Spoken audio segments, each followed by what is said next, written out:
Hello students, so today we are going to discuss about rules of oxidation number. So basic detail of oxidation number was discussed in previous lecture. So today we are going to discuss about the rules. It is not always possible to remember or make out easily in compound or ion which element is more electronegative than the other. So basic thing is you should know about the electronegativity to identify the oxidation numbers. On the other hand, we can use the ready set rules so that we can identify the normal oxidation states, but they are based on the same thing, electronegativity difference. Higher electronegative element will be considered as negative ion and lower electronegative element will be considered as positive ion. So we have some rules for that. So therefore a set of rules have been formulated to determine the oxidation number of an element in compound or ion. If two or more than two atoms of an element are present in the molecular ion such as Na2S2O3 or Cr2O7 2-, the oxidation number of atom of that element will then be the average of the oxidation number of all the atoms of that element. That means, as we can see in these given two examples, we have 2 sodium, 2 sulfur, 3 oxygens. So all of them may have same or different oxidation numbers, but we will concentrate basically on overall oxidation number and then divide it with the number of atom. That means if in Na2S2O3, if you want to find the number oxidation number of sulfur, then we have to take the average of two sulfurs combined. In that case, sulfur, total both of these sulfur will give us +4 oxidation state. So on average, we will get +2 oxidation state for each sulfur. So we may at this stage state the rules for the calculation of oxidation number, and the rules are as follow. In the elements, the free or uncombined state, each atom bears oxidation number of 0. Evidently, each atom in H2C2, Cl2O3, P4, S8, all of these are multi-atomic molecules, or sodium, magnesium, aluminium, all of them are metals. So in this case, all of these metals or elemental form of given compounds will show us zero oxidation state. In short, if element is attached with same type of element or itself, then it will show zero oxidation state. For ion composed of only one atom, the oxidation number is equal to the charge of ion. That means, as we can see in case of NaCl, sodium carries +1 charge, so oxidation number of sodium will be +1. Chlorine carries minus oxidation charge, so oxidation state of chlorine will be -1. Similarly, some other examples are also mentioned. Suppose we have compound of Mg, as for example MgCl2, then Mg carries +2 charge. So oxidation number of Mg will be +2. So in short, charges of ions is equal to oxidation state of that ion. If charge is positive, then oxidation state will be positive. If charge is negative, then oxidation state will be negative. And in their compound of all alkali metals have oxidation number of +1, and all the alkaline earth metals have oxidation number of +2. Aluminium is regraded to have an oxidation number of +3 in all its compounds, and you can identify it by observing their oxidation state. All the alkali metals, that means first group of our periodic table, they are comparatively close to noble gases. They have just one extra electrons than noble gases. So usually all the alkali metals loses one electron to gain noble gas like electronic configuration. Similarly, alkaline earth metals are second series or second group of our periodic table. That means they have two extra electrons than their previous noble gases. So simply they loses two electrons to get noble gas like electronic configurations. So this is our periodic table, and this first vertical line represents alkali metals. So as we can see, all the alkali metals have just one extra electrons than their previous noble gases. As for example, if we talk about the lithium, then it contains 3 electron, one extra than helium. Sodium contains one extra electron than neon, and so on. We can see calcium has number 19, so it is one extra electron than the argon. So all of these contains one extra electrons. So they simply tend to lose one electron to get plus one charge, and that means plus one oxidation state. Similarly, second horizontal line or second group is called alkaline earth metals. So they have two extra electrons than their previous noble gases. If we talk about the Be, then it contains two extra electrons than the helium, Mg contains two extra electrons than the neon, Ca contains two extra electrons than Ar, and so on. So they simply tend to lose two electrons to get plus 2 charge is equal to plus 2 oxidation state. And thing can be observed for aluminium, which contains total 13 electrons. So it only contains 3 extra electrons than the neon. So simply it loses 3 electron to get plus 3 charge, that means plus 3 oxidation state. Third point, the oxidation number of oxygen in most compound is minus 2. However, we came across the two kinds of exception here. Now why it is minus 2? Because it is second most electronegative element and it is 2 electron short from neon like electronic configuration. So usually it accepts 2 electron and gets minus 2 charge. So exceptions are first exception is in case of peroxides and superoxides. In case of peroxide, oxygen single bond is present. So that means oxygen is directly attached to second oxygen, and that's why in case of peroxide oxygen shows minus 1 oxidation state. In case of superoxide like KO2 or RbO2, each oxygen atom is assigned an oxidation number of minus 1 by 2. So usually fractional oxidation states are not possible, but this is exceptional case. The second exception appears rarely, and that is oxygen bonded to fluorine. Now as we know, fluorine is most electronegative element. It is more electronegative than oxygen. So if oxygen attaches to the fluorine, then because of higher electronegativity of fluorine, fluorine carries negative charge and oxygen will become positive. It is opposite to nature of oxygen, but because of higher electronegativity, oxygen will be positive.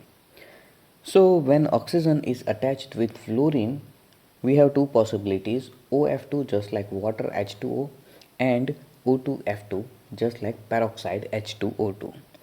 So in case of OF2, oxygen will carry plus 2 oxidation state, and in case of O2F2, oxygen will carry plus 1 oxidation state.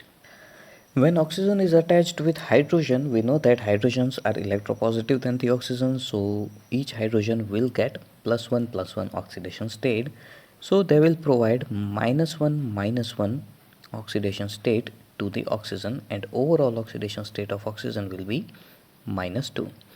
In case of peroxide, we have one oxygen bond.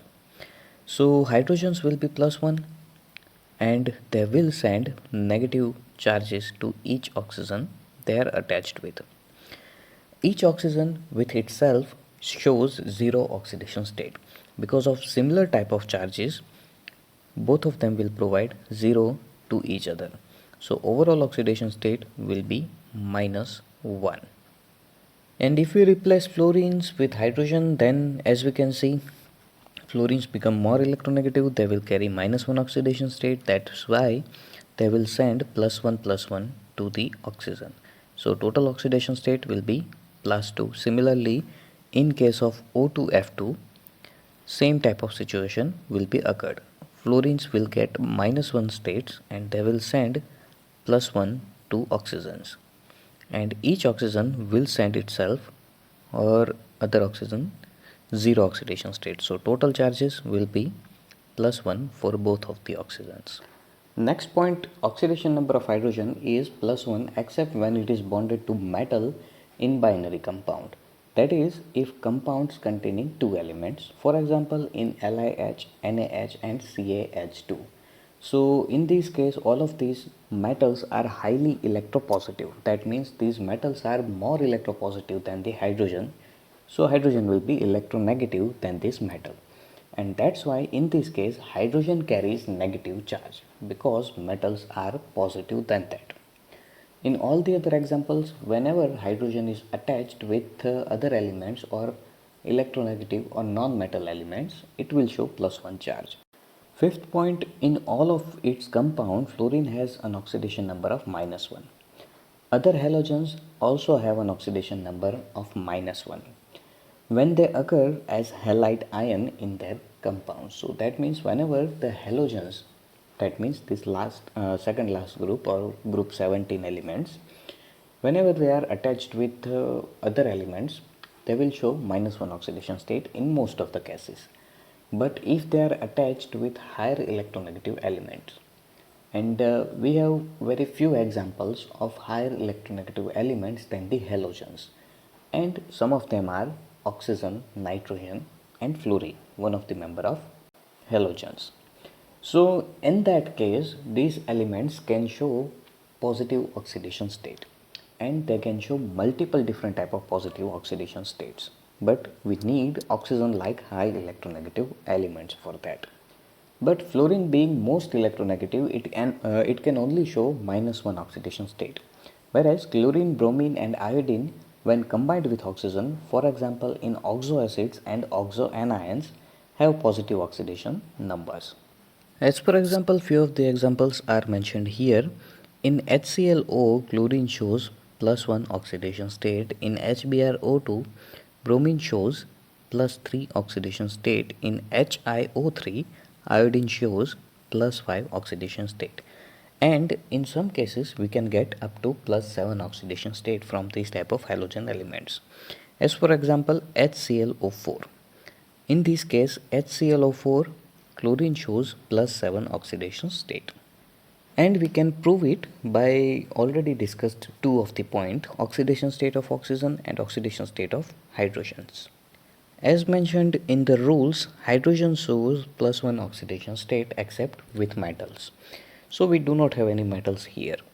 And oxygen shows -2 oxidation state except with the fluorines or in peroxide. So none of the examples are mentioned here.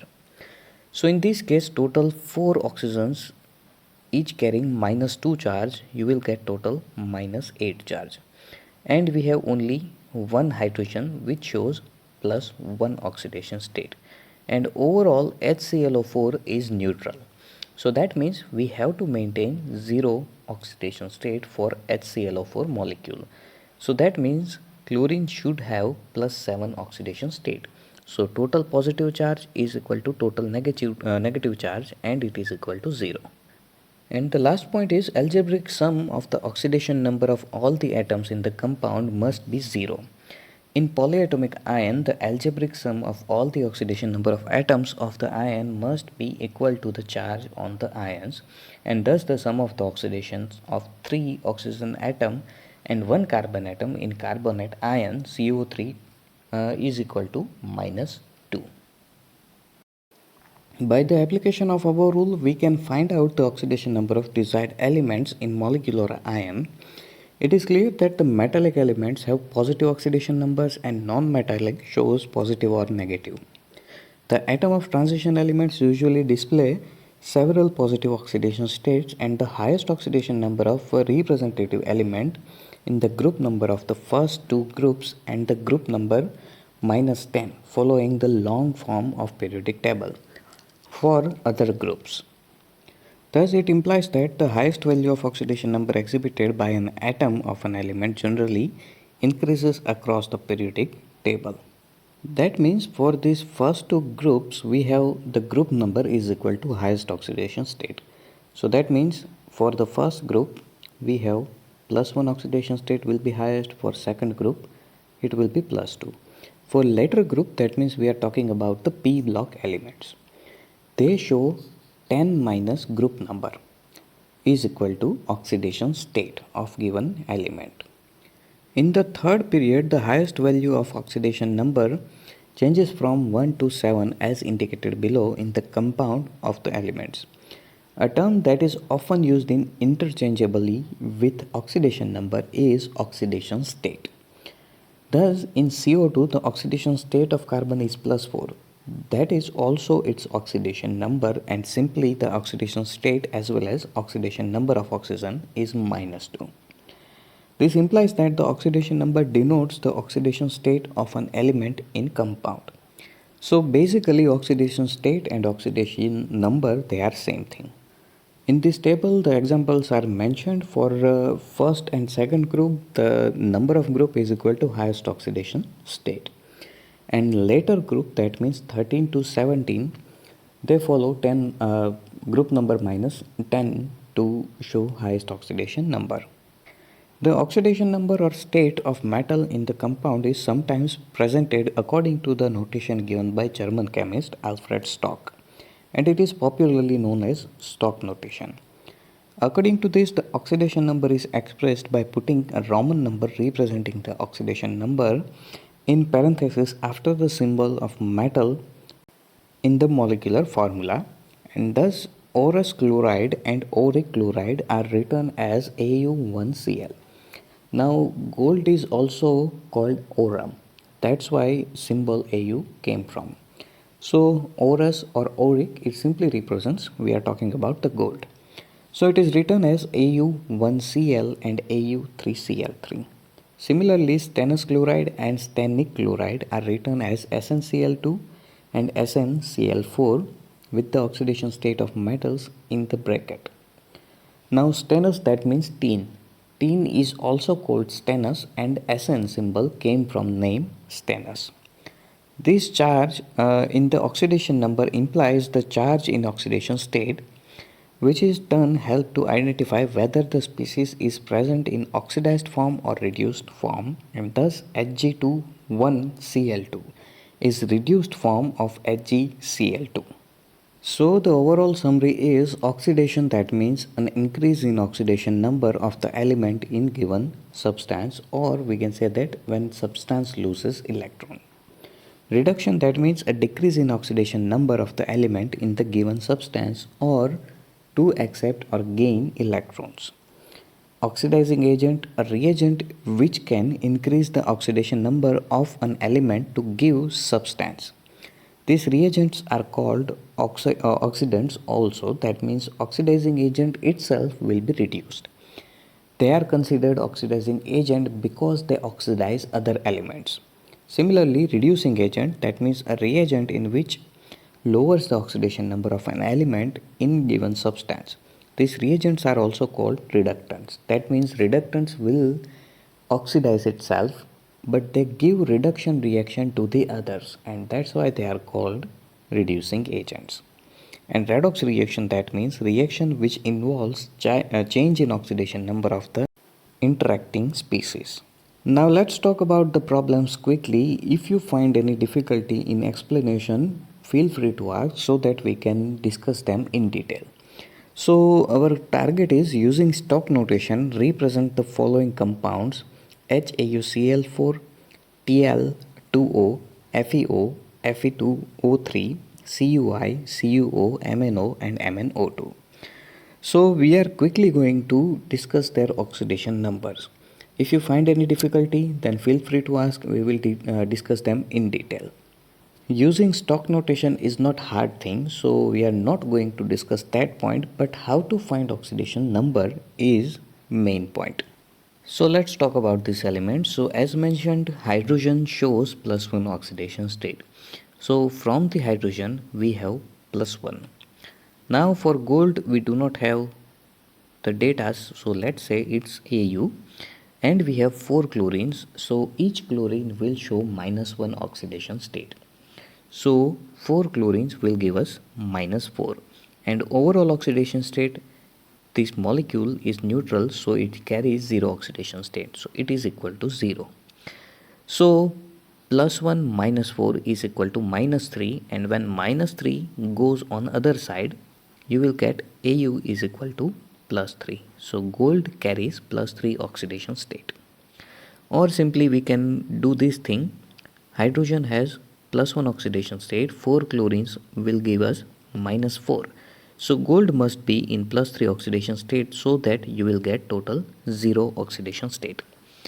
Similarly for Tl2O, we have oxygen which carries -2 oxidation state, and we have 2 Tl molecules, so each will carry +1 oxidation state, and that's why 2 Tl will give us +2, and one oxygen will give us -2, so that it will get 0 oxidation state.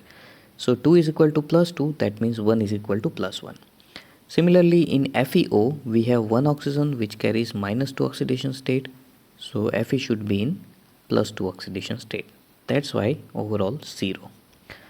In case of Fe2O3, we have 3 oxygens, so total negative charge will be -2. Each oxygen carries -2 charge and we have 3 of them, so it is equal to -6. So Fe should give us +6 charge. So 2Fe is equal to +6, that means 1 is equal to +3 charge. So Fe2O3 carries Fe +3 and O -2.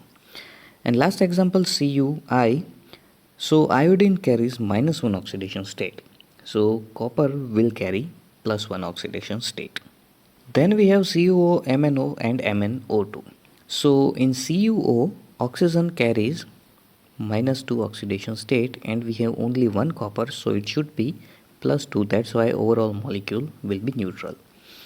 Similarly, oxygen carries -2 in MnO2, so Mn should be in +2, so that compound should be neutral. In MnO2, we have 2 oxygens, so 2 oxygen total gives us -4 charge, and that means Mn should give us +4 charge, so that molecule will be neutral.